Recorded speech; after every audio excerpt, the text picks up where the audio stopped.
start at the top. Nick Saban. We know why we hate Nick Saban here in town. Do we not? I mean, look, it all happened during those 2 years he was with the Miami Dolphins, and it didn't stem from the fact that the Dolphins doctors screwed him by suggesting, this Breeze, he'll never throw another pass again. And Dante Culpepper, even though he was timed in a wheelchair at 9.6 in the 40-yard dash, they said, well, this is your guy, Nick. Imagine. The time. Wake up with Defo, joined by Lubie. Welcome to the Defo Show.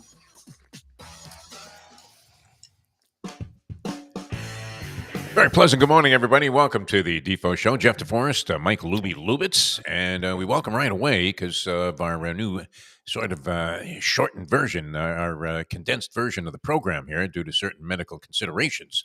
We welcome to the show, and always a spectacular on a Degenerate Friday. My favorite segment of the week is the Big Board with the professor, and the professor already with us here and ready to fire. How are you, Professor? How's it going? It's going good, Deef. Championship weekend. Yep. Got a couple of interesting football games, a lot of college basketball action, and it's going to probably be a pretty good sports weekend as those things go. Great. I would think so. Now, Lumi and I, unfortunately, are in agreement. We're going to go ahead and lay the points. Although he was Mr. 4-0 last week, and then he also had his Florida State Seminoles. He had a chance to wager dinner at the Foundry, which he was hoping you would pick up the check since you own the place. I offered him a wager, FSU versus Syracuse, and he said, "I don't trust Lyman Hamilton." And that was that. They blew him out by 17 points. But he would be technically on fire. We were going to take a sniff with Yannick Sinner in the Australian Open last night against Djokovic, an impossible spot, as he had won 33 in a row, the Joker, and he goes down, so we passed on that. That was unfortunate. But what is your lean? We like the Ravens. Lost last night? Yeah, Joker lost. Yeah. Oh, 4 okay. sets. Yeah, he managed to eke out a tiebreaker in the third set, and then Sinner kept his composure, won the fourth set, and sayonara Joker. What was the money line on that you passed on? Good God. You know what? I thought it should have been a little higher. It was like plus 192 on Sinner, 2-1. Okay, that's not that big. Djokovic had won 33 straight Australian matches. Like to me, Yeah, but he's getting old though. So yeah, but still, like you had in your trivia, one of your trivia questions, he had won 3 of 4.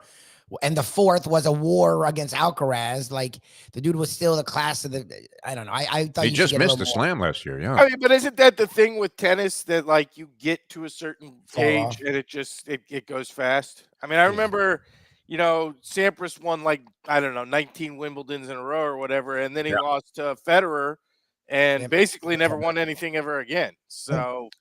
It's true in some individual sports, especially physically demanding ones. Accepting golf from that conversation, but boxers, we see it all the time. I mean, covering boxing my whole life and being a big fan, you'll see a guy all of a sudden he has one fight and he's never the same. He gets hit by a haymaker by Father Time. That reminds me, by the way, yeah, of my favorite sports thing of the week, which I don't know if you saw this, but one of the things that was all over Twitter the other day. Is that the good people at Amazon, Jeff Bezos, who, of course, is living out the ultimate billionaire midlife crisis, which I can admire. It's beautiful. Where he goes and divorces his wife and hooks up with Tony Gonzalez's baby mama. And increasingly, as we have said on the show, is slowly transforming into Pitbull. Like they say, money doesn't give character, it reveals it. And apparently what we've learned is that Jeff Bezos secretly wants to be Pitbull. Yes. But Jeff Bezos and the people at Amazon have remade the 1980s Patrick Swayze classic Roadhouse with Jake Gyllenhaal playing the role of Patrick Swayze, which is a little bit of a stretch. That is a stretch. But even more so with Conor McGregor playing the league bad guy. Shut up. In a remake of Roadhouse with Jake Gyllenhaal, which of course I'm wondering, because it's like when they remade the Bad News Bears and you were wondering, are they going to include the incredibly racist line? No.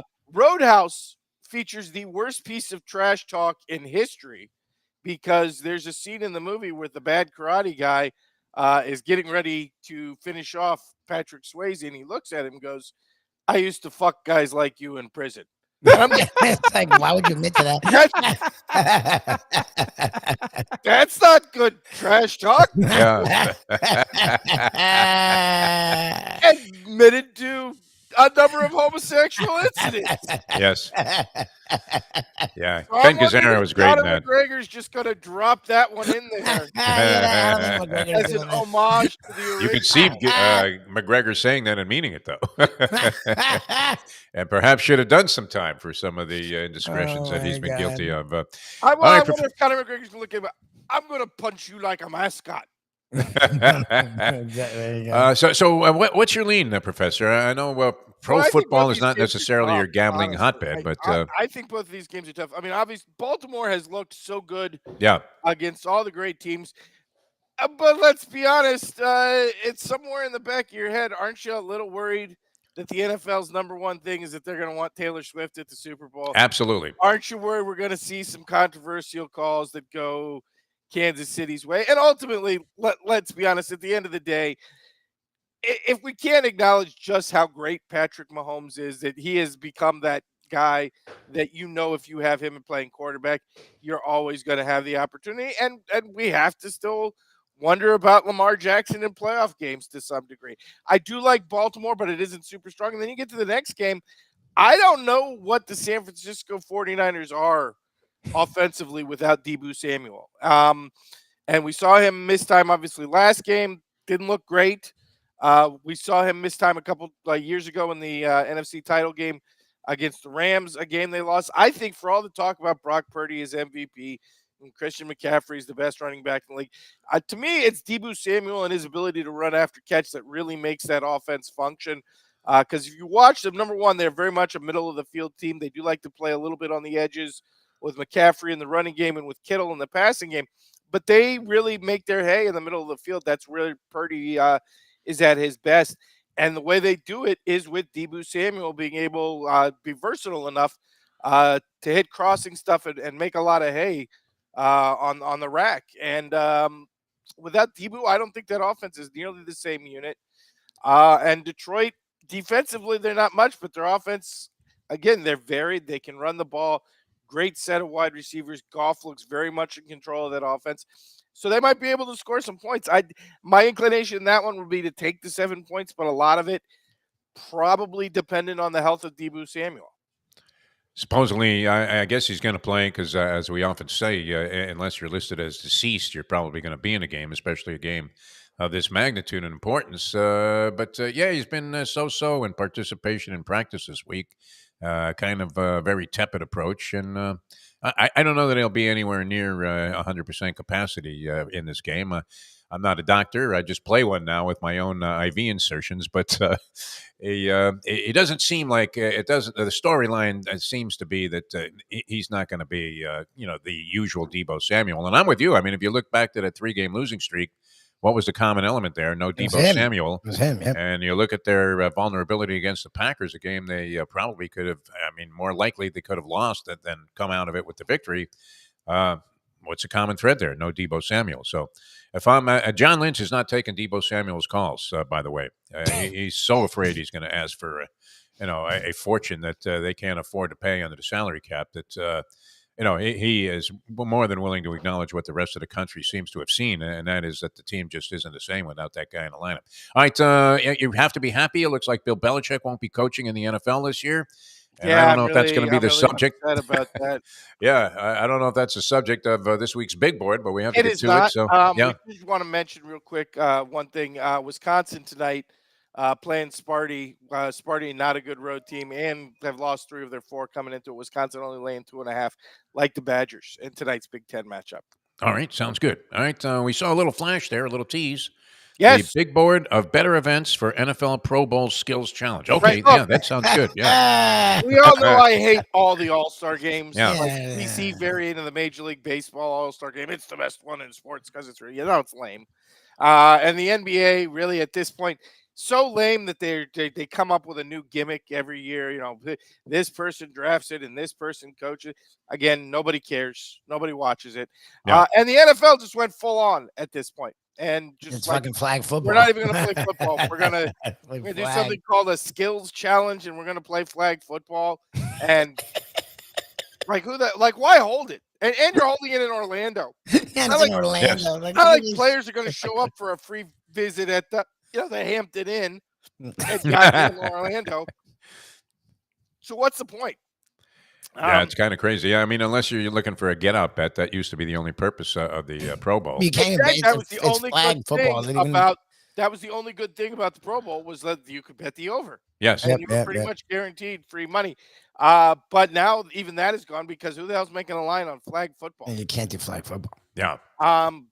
But part of this is of course the challenge. So we came up with at the big board some alternate events that the NFL should do instead of these stupid skills challenge. Because honestly, who gives a shit that Tyreek Hill can do a backflip and catch a football? That is a skill. Nobody gives a shit. Nobody wants to watch. I care that Josh Allen can hit a fucking punching bag with a football from 50 yards away and hung up 40 feet in the rafters. Nobody cares. I don't care that punters can, make the ball dance backwards from the 2-yard line. It's stupid. Nobody wants to watch it. You know what that is? That's practice. Nobody wants to watch football practice. Exactly. Talking about practice, exactly. Anyway, so we came up with some alternate events. And number one, honestly, inspired last week by, if you were watching that Kansas City Buffalo game, the NFL line with beer truck. You want an interesting event? By the way, if you never heard the story, Jason Kelsey claims before he gave his speech after Philadelphia's Super Bowl victory a few years back, he once chugged 25 beers before he gave that speech. Wow. And if you watched that game in Buffalo last week, it seemed like he was on a good amount of beer. Yeah, it was fucking freezing. He was getting close to his record, that's for sure. He was shirtless, jumping out of the skybox to go chug a beer and then jumping back in. And if you noticed, for a 300-pound man, he moved well. Is getting up there in years. He jumped really easily right back into that skybox. Yeah. So I'm saying, if we're gonna have an interesting event, the Pro Bowl, let's get these guys and see who can drink the most beers before they drop dead. Or pass out. They don't have to die. Pass out. Get sick. I mean, honestly, I want to see, can Jason Kelsey go 40 beers before he keels over? At what point does he black out? Exactly. What point does he? Good stuff. The lineman beer chug would be an interesting event. He did look like a refugee from the dog pound, though. I was thinking as I saw the shot, and I didn't recognize right away it was Kelsey. I thought, well, there's your typical shot. I mean, almost cliche of some asshole with no shirt on in 12 below temperatures. Yep. It's in the stands rooting for the Kansas City Chiefs. Again, but if you're on your 34th beer, the temperature. What does it matter? Yeah, doesn't really hurt you. All right, that's number 5. Lineman beer chug as part of the again, competition. Kelsey and I don't know David Bakhtari. And let's just, line up a keg of beer and see who can go the furthest. All right, number 4. Number 4, again, I don't like the flag football game. I don't think it's interesting. And honestly, flag football is something that's fun when it's totally unskilled little kids playing it. Yeah. It's not fun at all when it's grown-ass men who are actually good. It's remarkably boring to watch flag football. So I say let's replace the game. And I have the potential solution to that, which is, honestly, since they're both famous for having 19 kids anyway, let's have the Cromartie family play the Rivers family in football. Both bred out a football team. Yeah, like 12 kids. Let's line them up and see who can go. Now, the one exception here that I do think is a notable advantage is, of course, Antonio Cromartie famously has a number of baby mamas, where Philip Rivers only has his one wife. So we're going to let Mrs. Rivers play in the game. And I got to say, if she can drop that many kids, she's got to be a tough bastard. Champion, yeah, she got to be fucking. No doubt about it. You could probably punch her in the stomach with a Mike Tyson, and she's like, "Yeah, I think they're in double digits. I think I've they have been double worse, digits. you sissy. Let's go." She could be one of those circus people from the past where they stood in front of a wall and at point blank range somebody shot a cannonball at their belly. I always liked those guys. Cromartie, as we said when we were watching Hard Knocks, and he was rattling off all of his kids and their ages, and there were like 12 3-year-olds that he had more 3-year-olds in his barn than Bob Baffert. Yeah, that was a while ago. They were like teenagers. But no, if you want to have a football game, let's get it together. Let's do the Cromartie. That's a beauty.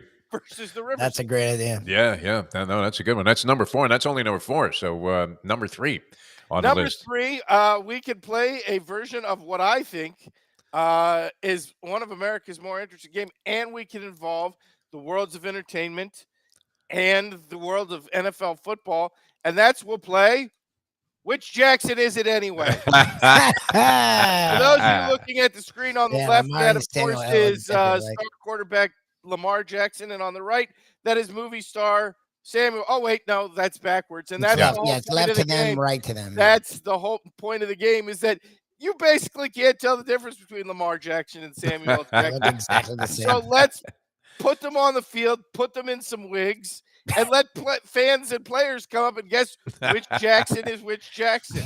That'd be a real skill, do it for fun and prizes. And if you're saying, Ken, this pushes the line of good taste, I'd like to remind you that last year the celebrity coach was Pete Davidson, a man known only for smoking weed and sleeping with other men's girlfriends. So, you've already crossed the line of good taste with this particular event. So I say, go ahead and let's bring out Which Jackson Is It Anyway?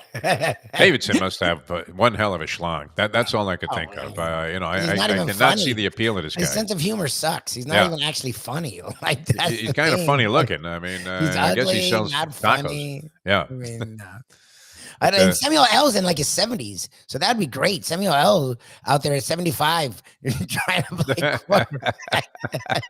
Could fool a lot of people with that one, for sure. I don't know that anybody gets 100% right on that. All right, which Jackson is it? That's number 3 on the suggested skills competition to kind of spice things up at the Pro Bowl game. Number 2 on the list. And number 2 is where we go a little too far, and you might have to take the stretch off of network TV and very possibly ship it over, not to cable, to the internet, because there's going to be a lot of lawsuits. Number 2 is, of course, a round of NFL Jeopardy hosted by Aaron Rodgers. Categories will include who's a pedophile? Oh, Jesus. Which is better, the FDA or Mexican narcotics? Is Pat McAfee like there in the background? People killed by vaccines. Who shot JFK? And other conspiracies. Really did 9/11? Oh, God. Really did 9/11? I mean, you're going to throw Aaron Rodgers in there. You might as well let him cook in his Alex Jones type style. Go for it. So, again, probably going to have to take this off of television because there's going to be a lot of slander lawsuits. Holy Alex Trebek fan. He's rolling over his grave. NFL Jeopardy. Beautiful. All right. That's a solid number 2. Number 1 on the list of skills events we'd like to see. Is the event I think we all want to see, and that is the Mannings fight to the death. Is it still cage match? Let's be honest. Number 1, we as a public are all sick of these two. I honestly, you could have remade Roadhouse with Peyton Manning and Eli Manning, because they do every other goddamn thing instead of Conor McGregor and Jake Gyllenhaal. And I can totally see Peyton Manning looking at Eli and say, I used to fuck guys like you. And number 2, right? These two got to have some parts of each other that, hate each other. I mean, Peyton has to deep down realize that even though I'm richer and much more famous, accomplished, my little brother doesn't have a hairline that looks like a movie theater, and he's not a giant horse face who looks like he has acne in his late 40s. Eli's got to be resentful that, Peyton got all the genetic talent. Yeah, he's way better. Not just for football, but for, speaking and endorsements and life. Yeah. So, he does look a little mentally challenged. A lot of sibling rivalry. Yes. He does have the Down syndrome look. He's got that. By the time they got to me, all the good genes were used up. A little spooky looking, this guy, no question. I just did. on some level, you've been brothers a long time. As famous as you are, as much as money as you made out of this whole routine, you at some level have got to want to just beat the shit out of each other. You can't be around someone that long and spend share that much of your spotlight with each other without being some deep resentments built up over the years. This would certainly liven up interest in It's watching. like Sonny and Cher. We know by the end that they just want to they hit Good stand each other. Yeah. So is it like steel cage? like that? Like steel cage? Yeah, whatever venue. I don't really care. Loser leaves town, I would think. Yeah. Yeah, break out the set from Mad Max 3 and put them in the Thunderdome. Yeah, enough of these guys. I'm with you 100% on that. Everybody finds the broadcast. It shows you about the wasted, $20 million a night that they're paying Buck and Troy Aikman. When people would prefer watching these two bozos over the telecast that they're putting on. Broadcasting it, Yeah. I mean, we're working our way up to the point where, 10 years from now, one of them's going to get replaced by Arch anyway. So, their nephew, yeah, that's coming. No doubt about it. All right, there it is. I mean, skills competition. I would think the networks would consider this, Professor. Right? Have you submitted this to CBS? I guess I was maybe planning on pitching it tonight. Oh yeah, we're gonna see Visser Mama tonight. There you go. Oh, that's right. Yeah, she's got connections. No doubt about it. That should be a lot of fun. I'm sure she'll love this exact idea. Honestly, who doesn't think it's a good idea to give Aaron Rodgers another venue to slander people on national media? Who doesn't think that calling two black people lookalikes is a good idea for a television event? Can't tell them apart. That's not a good thing to suggest. Oh no. Yeah, that's definitely some old school mentality there. All right, Professor. We weren't going for that particular joke. We were going for the joke that Lamar Jackson and Samuel L. Jackson, alike, yeah. They share a last name, and they do look like father. They look alike. No, they look alike. No, yeah, for sure. In that case, you could go with what would be an unfortunately scarred cliche. Yeah, they look alike. Who doesn't want to see, offensive linemen demonstrate their psychological issues and drinking problems? That would be great. I mean, going back to Art Donovan, who used to bring with him on trips. I happened to travel with him a few times, and he would actually bring, instead of luggage, a case of Schlitz beer. Which think about that. You're dedicated if you're drinking a case of Schlitz. Case of Schlitz beer, yeah. Which didn't last him long on those trips. All right, Professor, great stuff as always. We appreciate you coming on the show. So you're unfortunately with us, right? Laying the points with the Ravens, taking the points with the Lions. A great story. That would be the way I'd lean right at the moment, yeah. Yeah. I mean, I think a lot of people are with you. And Lubie, how about Lubie last week, 4-0? Yeah, I heard. Spread. That was amazing. Make $1 on it. So it wasn't fucking. That's why they went 4-0. Yeah. Honestly, he's like the guy who had the Powerball ticket in his head and never went and exactly spent the $2. It's the bets you don't make, man. They're always regrettable. All right, Professor, thanks so much for being with us. Gretzky said that, right? You miss 100% of the shots you don't take. And he's a man who would know, given his wife's proclivity. Brought down the entire New Jersey Turnpike Cops Association. With I had 5,000, I think, on the coin flip in one Super Bowl game. Janet Jones, she was great. All right, thanks, Professor. Always a pleasure, my friend. Thanks for being with us, the Professor, ladies and gentlemen. All right, that's going to do it for us on a Degenerate Friday. We'll join you again at 10 o'clock. It's going to be Lubie's swan song, at least for the time being, on the Bruno Sports Network, Tony Bruno Sports Network. We had a great time yesterday. If you missed that show, I wish they archived this shit. I recorded. I'll post it on one of our things. Ian was fucking crying. We should just replay that today if you're going out the door. I don't know that we can match that. Ian was so great. He was classic, and Brandon Lang was on fire on the show. And a lot of fun talking to Michael Silk Elijah Day also. Interesting story, how he turned his boxing career into becoming a monster in the fitness industry, which was great.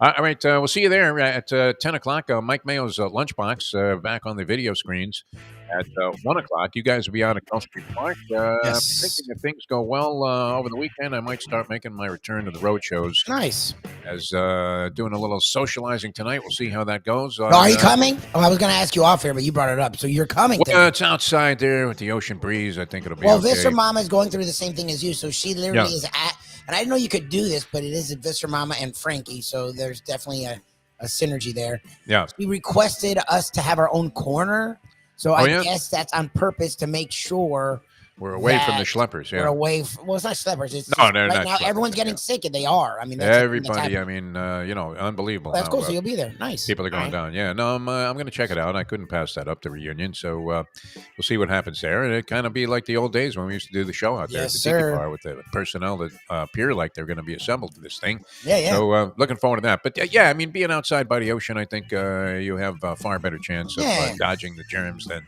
if we were in some confined room, like, say, the Harris Casino, where I was invited to go. And you got guys blowing their nose on the betting machines, and all kinds of crazy stuff going on. All right, thanks everybody for tuning in. We'll catch you Tony Bruno Sports Network, 10 o'clock. It's going to be Lubie's departure there on the show.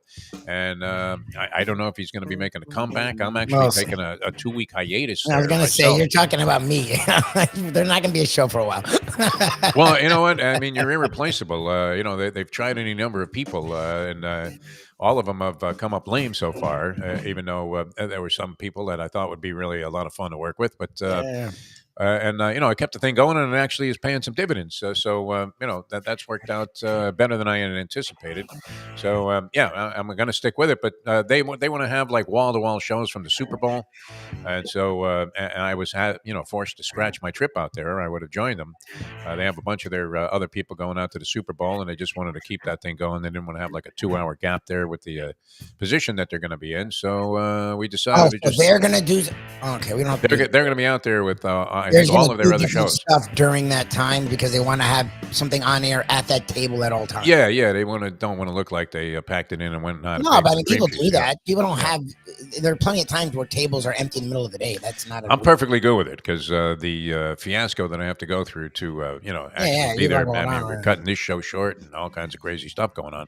So so it'll be good to get back to normal routine there for a couple of weeks and then pick it up, where we left off, and hopefully some good things will be happening there on the Tony Bruno Sports Network as well. All right, so we'll see you there at 10 o'clock. For Mike Lubie Lubitz, I'm Jeff DeForest. Enjoy the weekend, everybody. Good luck with your wagers over the weekend on the 2 championship games, conference championships, and we'll find out who's going to be lining up for the Super Bowl after this weekend. So we'll join you on Monday. We'll peel ourselves off the mat and be back in action on Monday here on the Defo Show. For Mike Lubie Lubitz, I'm Jeff DeForest. We'll see you next time as we leave you know that.